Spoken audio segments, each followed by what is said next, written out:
আর এখানে এসে প্রচণ্ড বৃষ্টিও পেয়েছি। আমরা বুমলা পাসে চলে এসেছি। এদিকে ঢুকে গেলেই ভুটানের গেট।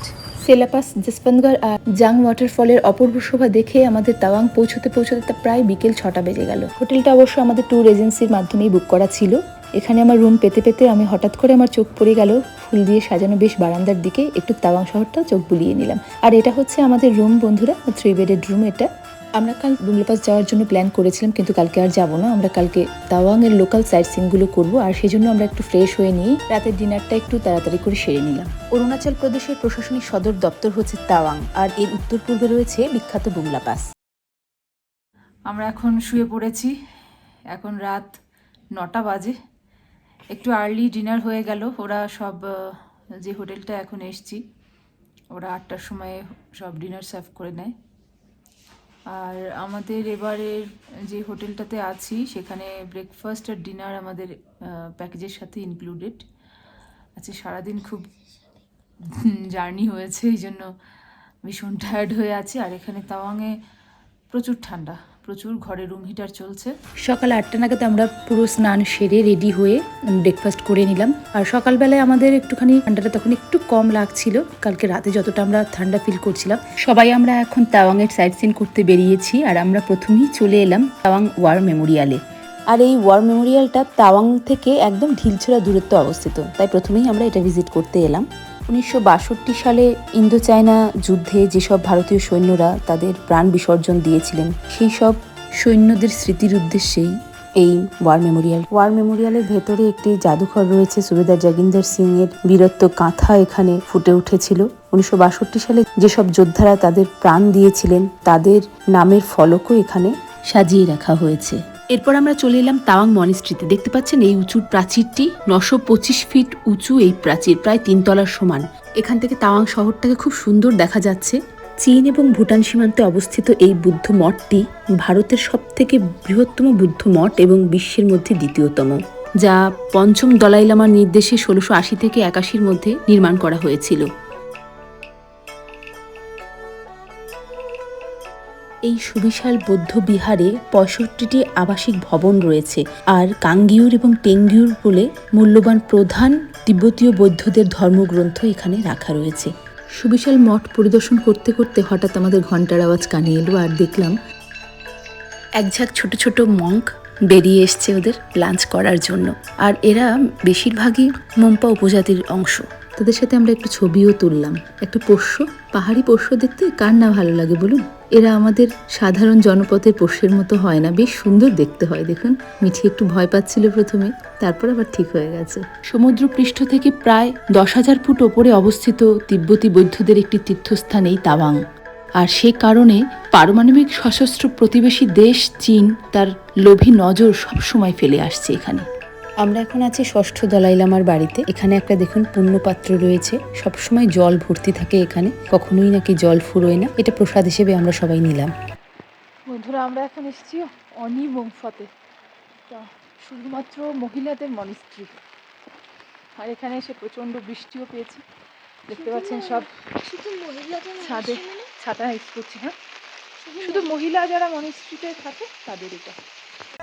অনিগুম্ফাতে 47 জন মহিলা থাকেন এবং দুপুর 1টা বেজে গেছিলো বলে মনিস্ট্রিটা বন্ধ ছিল। আমরা যাওয়ার পরে ওনারা খুলে দিলেন। ওখানে বেশ অনেকক্ষণ আমরা সময় কাটালাম। সাইট সিন কমপ্লিট করতে করতে প্রায় আমাদের 2:30 বেজে গেল। তো আমরা গুগল সার্চ করে একটা টেস্ট অফ তাওয়াং বলে একটা রেস্টুরেন্ট পেলাম। তো সেখানে আমরা লোকাল ফুডগুলো টেস্ট করব বলে অর্ডার করলাম। থুকপা আমার খুব পছন্দ হয়েছে ওখানে। তারপর হোটেলে ঢোকার মুখে জায়ান্ট বুদ্ধা টেম্পলটা দর্শন করে আমরা হোটেলে ফিরে এলাম। একটু রেস্ট নিয়ে নিলাম, কারণ বিকেলে আবার লাইট অ্যান্ড সাউন্ড শো দেখতে যেতে হবে। ফ্রেন্ডস, এখন 5:30 বাজে। আমরা 4টে নাগাদ লাঞ্চ করে আমাদের রুমে এলাম। আর এখন বেরোচ্ছি আবার লাইট শো দেখার জন্য। যখন মর্নিংয়েই আমরা বেরিয়েছিলাম তখন টিকিট কেটে রেখেছিলাম, কারণ লাইট শোটা দেখার জন্য আর্লি মর্নিং মোটামুটি টিকিট কেটে রাখতে হয়। 6:30 থেকে সেটা শুরু হয়। আমরা টাইম পেয়েছি 7টার সময়। 1961 সালে ইন্দো চায়না যুদ্ধে ভারত মায়ের বীর সন্তানদের যে আত্মত্যাগ, সেই কাহিনী আমরা এই লাইট অ্যান্ড সাউন্ড শোতে শুনলাম। আর তার সাথে তাওয়াং সহ পুরো অরুণাচল প্রদেশকে যেভাবে ভারতীয় সেনারা অতন্ত্র প্রহরী হয়ে আগলে রেখেছে, সে ব্যাপারটাও অনুভব করতে পারলাম। কালকে লাইট শো দেখে এসে আমরা একটু মনটা ভারাক্রান্তই হয়ে গেছিলো। যাই হোক, সেটা কোনো ব্যাপার নয়। হিস্টোরিক্যাল প্লেস, নানা ধরনের হিস্ট্রি এখানে রয়েছে। অরুণাচল প্রদেশের পুরো পাহাড় জুড়ে প্রত্যেকটা পাহাড়ের এক একটা হিস্ট্রি। যাই হোক, জওয়ানরা কতটা এফিসিয়েন্সির সাথে আমাদের দেশটাকে রক্ষা করেছে সেটাই আমরা সব কালকে লাইট শোর যে ভিডিওটা হলো সেটাতে দেখতে পেয়েছিলাম। আজকে আমরা অবশ্য বন্ধুরা বেরোচ্ছি, এখন ব্রেকফাস্ট করার জন্যই যাচ্ছি। 8টা বাজে এখন সকাল। আমরা আজকে যাচ্ছি বুমলা পাসে। ওখানেও বেশ উপরের টপে 13,000 ফিট উঠেছি, এখনও আরও 15,000 ফিট উপরে উঠবো। বুমলা পাসে যাওয়ার জন্য যে পারমিশনের দরকার হয় সেটা আমাদের হোটেল থেকেই সব ব্যবস্থা করা হয়েছিল। তাওয়াংয়ের লোকাল গাড়ি কিন্তু বুমলা পাসে যাওয়ার জন্য অ্যালাউ হয় বন্ধুরা, আর আমাদের ভাড়া পড়েছিল 5,500 টাকা। বুমলা পাসে যাওয়ার পথে প্রথমেই আমরা দেখলাম মাধুরী লেক। দেখুন কি সুন্দর লাগছে ওপর থেকে মাধুরী লেকটাকে। যখন নিচে নেমেছি মাধুরী লেকের, মানে প্রচণ্ড ঠান্ডা ছিল, প্রচণ্ড ঠান্ডা বন্ধুরা, বলার মতো নয়, কিন্তু ভীষণ সুন্দর জায়গাটা। মাধুরী লেকের একটা হিস্ট্রি রয়েছে। এই লেকটা মূলত 1971 সালে একটা ভূমিকম্পের মাধ্যমে সৃষ্টি হয়েছিল, আর এই যে দাঁড়িয়ে থাকা গাছগুলো এখনো একইভাবে সেই সময় থেকে রয়ে গেছে। আর মাধুরী দীক্ষিতের মুভির শুটিংয়ের কারণে মাধুরী লেক হয়ে গেল। দেখুন একটা বরফের চাই পড়ে আছে এখানে। পুরো জানুয়ারি থেকে মার্চ এপ্রিল পর্যন্ত পুরো বরফে ঢাকা থাকে এই বুমলা পাস। কেনজং ফুল আর অজস্র পাংকেতেন্সুর দৃশ্য দেখতে দেখতে আমরা বুমলা পাসে 8 ঘন্টার মধ্যেই পৌঁছে গেলাম। আমরা এখন 15,200 ফিট ওপরে। ওখানে দেখতে পাচ্ছেন জওয়ানরা সব দাঁড়িয়ে আছে। আমরা এখন এই রুমটাতে যাব। আমাদের টোকেন নাম্বার হচ্ছে B30A। এই নাম্বারটা দিয়ে আমাদের ডাকবে এবং আমাদের 200 মিটার ভেতরে বর্ডারের কাছে নিয়ে যাবে। আমরা কিছুক্ষণের মধ্যেই চায়না বর্ডার পরিদর্শন করতে যাব। এই ভেতরে এই রুমটার মধ্যে দেখতে পাচ্ছেন দূরে চায়নার টাইম 2.5 ঘন্টা এগিয়ে, আমরা 2.5 ঘন্টা পিছিয়ে আছি ওদের থেকে। আর এই যে দেখুন বন্ধুরা, চায়না বর্ডার 200 মিটার হেঁটে গেলেই আমরা পেয়ে যাব। বর্ডার পরিদর্শনের পারমিট আমরা পেয়ে গেছি। এখন আমরা চায়না বর্ডার দেখতে যাচ্ছি। অ্যাকচুয়ালি দেখছি, চায়না বর্ডার আমাদের সামনেই রয়েছে। একজন সুবেদার আমাদের সব গাইড করে সবটা ঘুরিয়ে দেখালেন। সাথে 1962-তে সুবেদার জগিন্দর সিংয়ের নেতৃত্বে যে ব্যাটেল হয়েছিল সেটা উপস্থাপন করলেন। 3 জন চায়না মিলিটারি দেখা যাচ্ছে। দুপুরে 1টা নাগাদ আমরা হোটেলে ফিরে এলাম। এসে লাঞ্চ সেরে হাতে যেহেতু অনেকটা সময় ছিল, তাই একটু মার্কেটে বেরোলাম। ওল্ড তাং মার্কেটে আমরা এসেছি, যেহেতু আমি ওল্ড তাং মার্কেটের কাছেই আমাদের হোটেলটা ছিল। এখানে তাওয়াংয়ে 2টো মার্কেট আছে, ওল্ড এবং নিউ। ওল্ড মার্কেটটাই সব থেকে বড়। সিমলা, মানালি এবং দার্জিলিংয়ে আমরা যেমন ম্যাল দেখতে পাই, এখানে কিন্তু তেমন কোনো ম্যাল নেই। ফ্রেন্ডস, তাওয়াংয়ে আমাদের আজকে লাস্ট ডে। আমরা সবাই এখন আজকে বোমডিলার উদ্দেশ্যে রওনা দিচ্ছি। তার আগে আমরা, মানে আমি বিশেষ করে, এখানকার ট্রেডিশনাল যে ড্রেসটা আছে এই হোটেলেই পাওয়া যায়। 200 টাকা করে প্রাইস নেবে। ওই ড্রেসটা পরে কয়েকটা ছবি টবি তুলবো আর কি। সাঙ্গে চটন খুব সুন্দর করে ওদের ট্রেডিশনাল ড্রেসটা আমাকে পরিয়ে দিল। বেশ ভারী ড্রেসটা, অনেকগুলো পার্ট, আমি পরে অনেকগুলো ছবিও তুললাম। অরুণাচল প্রদেশে আজকে আমাদের 7ম দিন। আমরা এখন চলেছি বমডিলার উদ্দেশ্যে। পরপর 2টো টানেল, এই টানেলটা মোটামুটি 1 কিলোমিটার এবং পরবর্তীতে 2.5 কিলোমিটার 2টো টানেল আমরা পার করে আমরা বমডিলা পৌঁছলাম। প্রায় 5 ঘন্টার জার্নি ছিল আমাদের এখানে। বমডিলা পৌঁছে আমরা প্রথমেই এই বৌদ্ধ মঠটি পরিদর্শন করলাম। শিক্ষার্থীরা নানা ধরনের অনুশীলনে ব্যস্ত ছিল সেই সময়টা। এই বৌদ্ধ মন্দিরটি তিব্বতের সোনাগোন্ডসে মঠের সাথে অনেকটা সাদৃশ্যপূর্ণ, আর বৌদ্ধ ধর্মের অনুসারীরা স্থানটিকে ভীষণ পবিত্র বলে মনে করেন। 13,000 ফিট থেকে এখন আমরা আছি 7,923 ফিট উচ্চতায়। বমডিলা পৌঁছতে আমাদের প্রায় 4:30 বেজে গেল। একদম মনে হচ্ছে যেন সন্ধে নেমে এসেছে, এত কুয়াশা ছিল এখানে, সাথে হালকা হালকা বৃষ্টিও হচ্ছিল। গতকাল তাওয়াং মার্কেটে যখন শপিং করতে বেরিয়েছিলাম, দোকানগুলো যখন ঘুরলাম, দেখলাম সেখানে জিনিসপত্রের দাম অনেকটা চড়া, অনেকটা কস্টলি। সে তুলনায় বমডিলাতে অনেক রিজনেবল দাম সবকিছুর। কেউ বেড়াতে এসে যদি ফ্যামিলির জন্য বা ফ্রেন্ডসদের জন্য কেনাকাটা করতে চাও, তো আমি বলবো বন্ধুরা, তোমরা বমডিলাতে অবশ্যই কেনাকাটা করো, এতে তোমরা অনেক সাশ্রয় করতে পারবে। হোটেলে ঢুকে কোনো রকম রেস্ট না নিয়েই আমরা বাইরে বেরিয়ে গেছিলাম, তাই ফিরে এসে প্রচণ্ড খিদেও পেয়েছিল। বিকেলে একটু স্ন্যাক্স খেয়ে নিয়ে আমরা রাতের ডিনারটা করে নিলাম। ব্যাম্বো শ্যুট, আমি ডিনারে ব্যাম্বো শ্যুট অর্ডার করেছিলাম। ব্যাম্বো শ্যুট তো অর্ডার করে নিলাম, কিন্তু একদম খেতে পারছিলাম না, খুব অল্প পরিমাণে খেয়েছি। রাজীব তো ধরেও দেখেনি, ওর স্মেলটা খুব একটা ভালো লাগেনি। আসলে এখানকার যারা লোকাল পিপুল আছে তারাই একমাত্র এটার সঙ্গে হ্যাবিচুয়েট বা তারা খেতে পারবে। আমাদের মতো কলকাতাবাসী যারা আছে তারা কখনোই এই ফুডটার সাথে অ্যাডজাস্ট করতে পারবে, তাই এই ফুডটা আমার কাছে একদম ভালো লাগেনি। পরদিন ভোরবেলায় আমাদের ঘুম ভাঙলো পাশে মনস্ট্রির ঘন্টার আওয়াজে। Hi friends, good morning.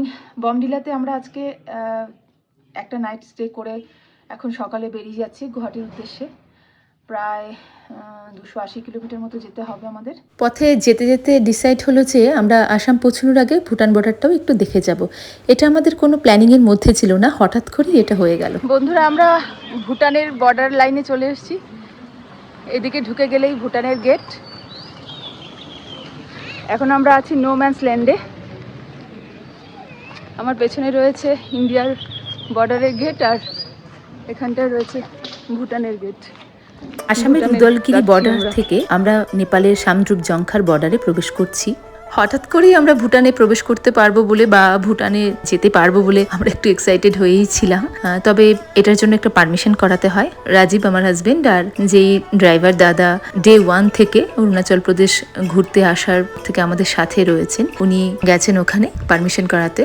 গাড়ির নেমপ্লেটটা দেখুন, এটা আসামের আর এটা ভুটানের। ভুটানের ট্রেডিশনাল পোশাক পরিহিত একজন ভদ্রলোকের সাথে আমাদের ওখানে দেখা হলো। ওনার সাথে আমরা একটু ছবি তুললাম, কথাও বললাম কিছুটা। আমরা আধ ঘন্টার জন্য পারমিশন পেয়েছি ভুটানের এই বর্ডারের ভেতরে একটু ঘোরার জন্য। দেখুন এখানকার বাড়িগুলো বেশ অন্যরকম, বেশ সুন্দর দেখতে। আমরা আমাদের গাড়িটা নিয়ে ভেতরের বর্ডারে আধ ঘন্টা মতো ঘুরতে পারবো।